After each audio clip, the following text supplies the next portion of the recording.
Ladies and gentlemen, my name is RJ. I'm here on behalf of my client, Retro Brett. Yo, what's up, players? I'm here. This is a great episode of Raw. Can't wait to break it down with you, RJ. Oh yeah. Oh yeah. Let's get right into it. No doubt. I was actually a little bit surprised. Sometimes heading into a huge pay-per-view, especially this one, Night of Champions, where all of the championship titles will be on the line, including some other matches which we're really interested in. This Raw was a big one. There was a lot to talk about, so let's dive right into it. That's what she said. Retro Brett, we have a pretty epic intro here. Paul Heyman came out pretty much trying to, I guess you could say, mock your boy John Cena by replicating his intro, his signature intro. Yeah. I thought that was hilarious. Yeah, I think he did a pretty good job. Paul Heyman can be a funny guy sometimes. Oh yeah, he can be very entertaining.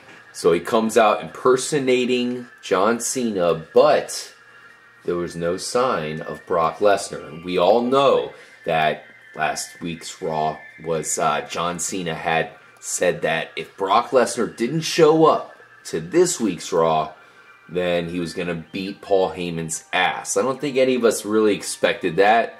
And, of course, John Cena showed up soon after and said that he was about to do it, about to start beating his ass. Paul Heyman came out with an excuse here that Brock Lesnar's plane had been delayed. Did you buy it? Likely story. Like I said, I didn't buy it. I didn't not buy it. I just thought it was, whatever. It might have been an excuse. I'm not sure. But be that as it may, John Cena gave Heyman till the middle of the show. I think it was 85 or 80 minutes. What John Cena told Heyman, and if you didn't produce Brock Lesnar by then the ass beating of Heyman would commence. And I wanted to see it. I'm as big as a Paul Heyman fan as anybody. I think this guy's the man, and we'll see what happens. We'll talk about it here shortly. But John Cena put Heyman in a headlock and took him back to his own locker room and enlisted the services of the great Khali to guard the door. Definitely awesome. The very first official match of the night, Chris Jericho. He made his way out to face Kane. I thought this was an awesome match. Now, I thought Jericho's noticeably injured here, so there was some mistakes. Understandable. It was still a great match. Eventually, Jericho ended up pinning Kane for the victory. Pretty good matchup to start off the night. Oh, yes. I think maybe it was a couple weeks ago. Maybe it was after... I think it was after last Raw when the steel cage match happened. There was a report that Jericho injured something. I forget what it was. But on to this week's match. I think this was a great opening match. I like Jericho's very charismatic. And I think this match featured a lot of reversals, particularly by Chris Jericho. Yeah, Y2J. A lot of reversals and that kind of stuff. Great match to kick off Raw. I know you were a huge fan of Kane when he wore the mask and the suit. Big Red Machine. Not so much anymore, I bet. Yeah. He looks kind of bland and... He's not getting any victories. He's really not a legitimate force to be reckoned with. I don't know what they're doing with him. Still has a great intro. One thing that it stands out to me was the first ever match for Bray Wyatt was last year's SummerSlam against Kane in a Ring of Fire match. So I thought that was really cool and not bad for Bray Wyatt, who's one of my favorite wrestlers. First ever match, first ever victory. And we'll definitely see if Kane fights anymore. It almost seems like he's coming to jobber status as Jericho gets the victory. Well, I gotta say, his career's gotta be getting pretty close to it. He's been around a long time. Yeah, I mean, we thought he was retired a couple times there. In fact, even recently, we thought he was shifting to the corporate Kane to get out of the ring. Not the case. The very next matchup, Jack Swagger faced off with Bo Dallas, one of your favorite wrestlers, Retro Brad. Of course, that's not true. Well, Swagger, yeah. A little bit. Jack Swagger's a man, no doubt about it. The Especially Patriot the Lock Patriots is music, awesome. Awesome. I'm a fan of Dean Malenko, so definitely got to be a fan of Jack Swagger as well. Zeb Coulter coming back out on his side. Of course, I was not of course, being truthful there with Bo Dallas being one of Retro Brett's favorite wrestlers. Not. He's not a fan of Bo Dallas at all. Not a Bo lever. Swagger built up a lot of momentum in this matchup. Eventually got the Patriot Lock on Bo Dallas for the win. That's a big win for Swagger because now it shows you that he's not going to go away. He did lose to Rusev. He failed to, support America here in the ring with a victory. We'll see what he can do. Yeah, I mean, beating Bo Dallas is not an easy thing. Bo Dallas is somewhat legit. He had an undefeated streak going for a little bit there. Yeah. And Swagger comes out on top. We'll see what's next for the big Americans there. But I couldn't agree with Jerry Lawler any more than I did tonight. Jerry Lawler said, and I quote, "I want to punch Bo Dallas in the throat." And I couldn't agree more. But speaking of Jerry Lawler, next week's Raw will be in Memphis, Tennessee. Very nice. Of course, you have Night of Champions right there in Nashville. The night after, they go over to Raw. Stay in Tennessee, back-to-back nights. As they always do. Yeah. Always the next night's Raw is mostly close by. Close proximity. To the arena that they had the pay-per-view in the night before. Yeah, we recently attended WWE Battleground held in our home city of Tampa, and the next night's Raw was held in Miami. That was the unveiling of Brock Lesnar. He came back that night, so that was pretty cool. Yeah.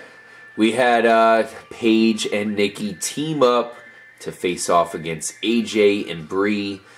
Whatever. This is kind of what's going on these days in the Divas division. Now, Paige just continued to beat Brie's ass for most of the match here. AJ and Nikki, I don't even think they fought at all here.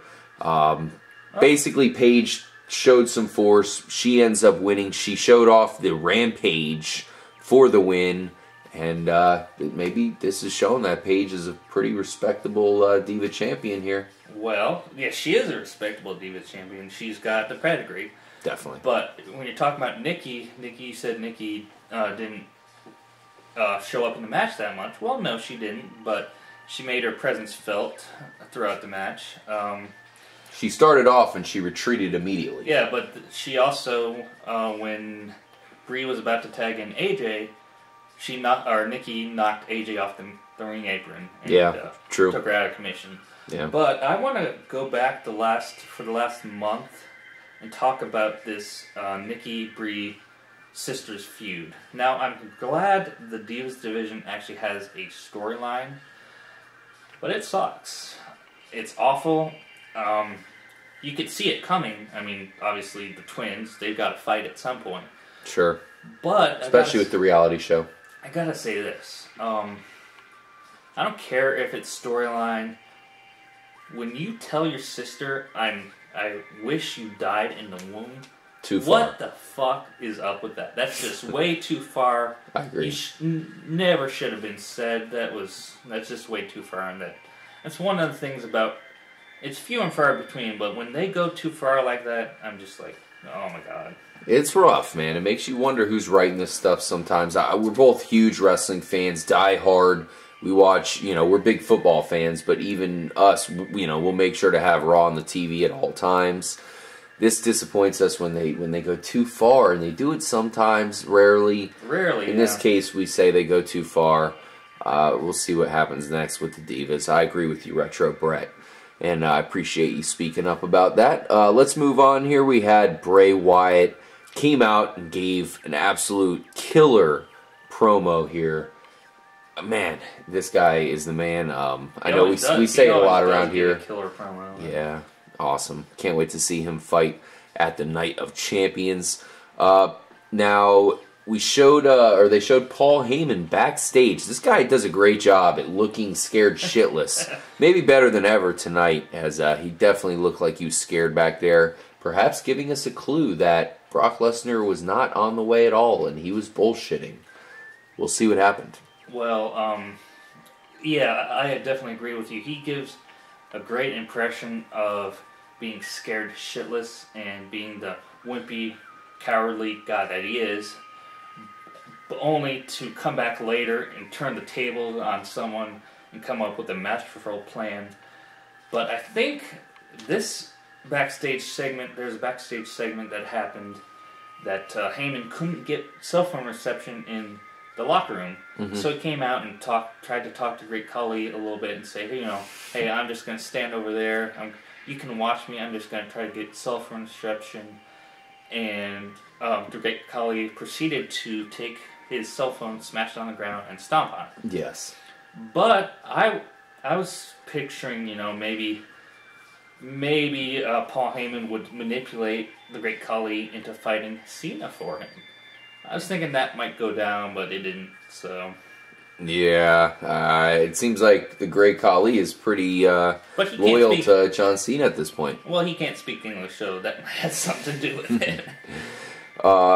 Now, we had the Big Show face off with Bray Wyatt tonight, Retro Brett. This must have intrigued you. Big Show really dominated most of the match. He always does. But what happened was Bray Wyatt launched his entire body at the Big Show. I mean, this was a fucking spectacle here. He's not a small dude. No way. He's a big dude. In a little bit different of way as the Big Show, but he's still a big dude. Eventually, I think we saw it coming. The followers interfered, which gives Big Show the victory. And the coolest part about this was the Big Show chokeslammed both of them, Eric Rowan and Luke Harper. And for those of you who don't know, these guys are monsters. Oh, yeah, they're two of the biggest wrestlers, there in the WWE. While this was happening, Retro, you had Bray Wyatt in his rocking chair watching... laughing his ass off. Yeah, man. I don't know what that was about. Very eerie. But, the double chokeslam, that was really impressive. But also, the final...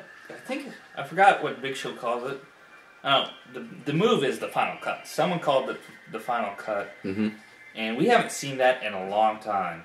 That move that he did to Bray Wyatt to seemingly get the victory until Luke Harper came in and interfered. But the Big Show's another one with a lot of weapons in his arsenal.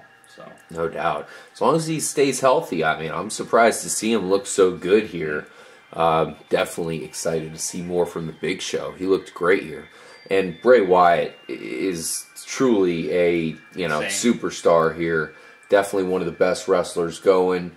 Mostly because he's so great on the mic. Nevertheless, still a good performance from the Big Show. The Usos teamed up with Sheamus tonight to face off with some heels. You had Cesaro and Stardust and Goldust. The ambiguously gay duo, some may want to call them. The Usos hit the Superfly Splash and got the pin for the victory.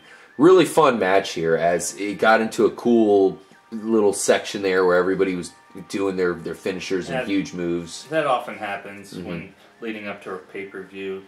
Yeah. But the only thing I gotta say about this match is I'm kind of digging Stardust's entrance music.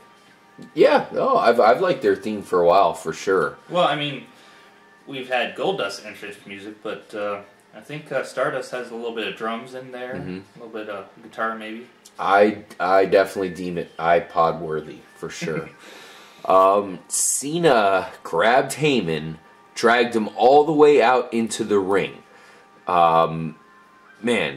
Basically, you had the reverse action because Cena introduced himself like Paul Heyman. My name is John Cena. Yeah, what I tried to do at the beginning of Raw reactions here for you guys. So I thought that was cool. Nice to get the reverse action. Mock Paul Heyman.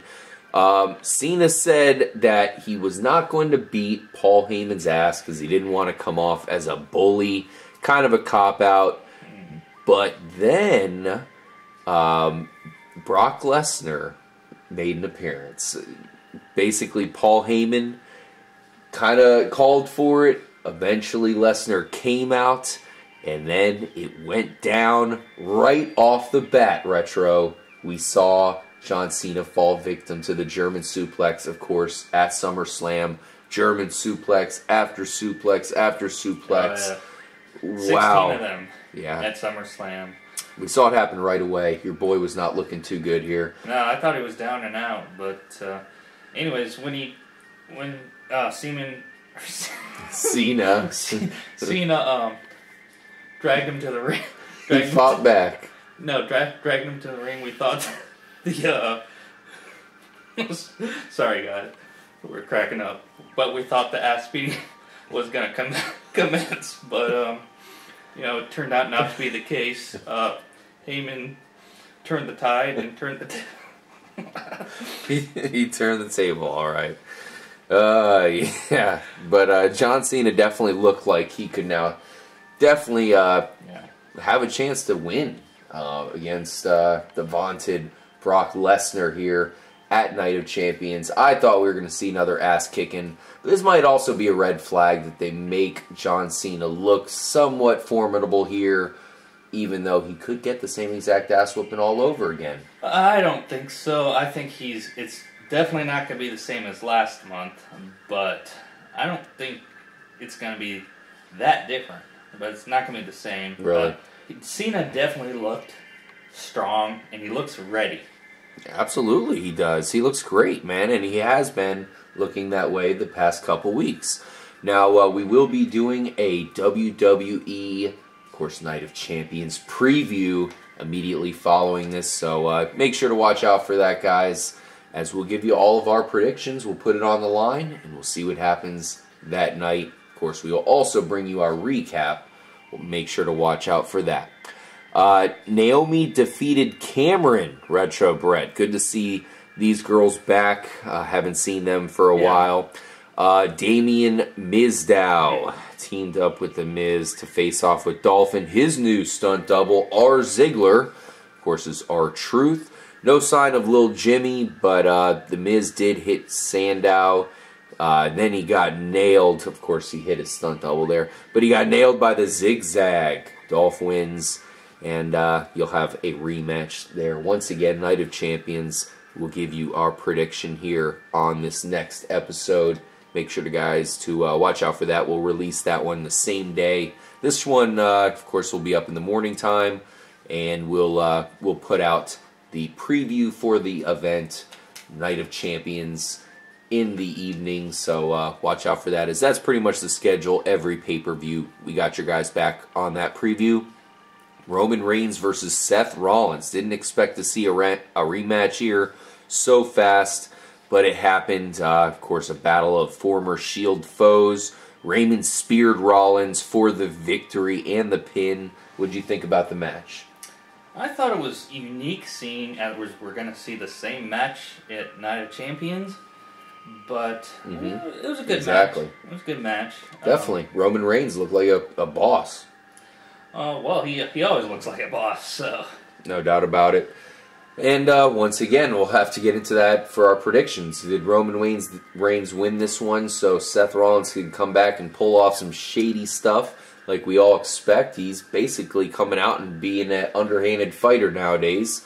Roman Reigns has a knack. Always are. Yeah, Reigns has a knack for overpowering underhanded tactics. Last week we saw him got trapped in a cage, and this week he actually came out on top.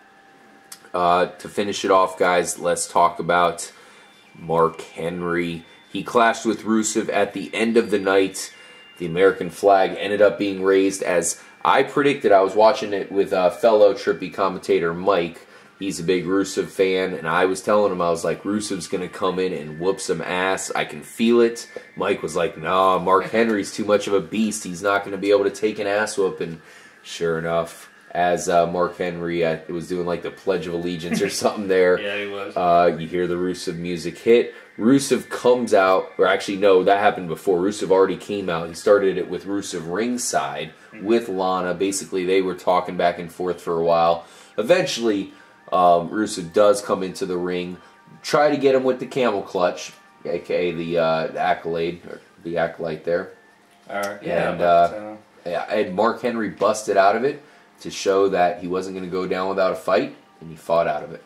Yes, I like to call this segment America's Pep Rally because that's what Mark Henry was trying to do. But then no segment would be complete without the Russians. I feel that this was one of Lana's best insightful speeches. It really, really pissed me off. Maybe want to crawl through the television and get my ass whooped by Rusev, or try to whip his ass, but you know how that's going to go down. But Henry came out on top, and we'll see what happens at Night of Champions. No doubt. Thank you guys for joining us. Make sure to stay tuned for our Night of Champions preview.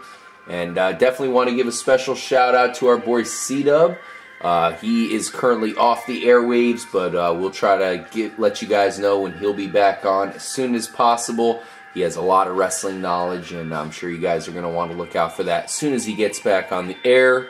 Make sure to stay tuned for our big preview of Night of Champions. A lot of belts on the line. Will there be some title changes? We'll get into it. We'll see you guys there. Stay trippy.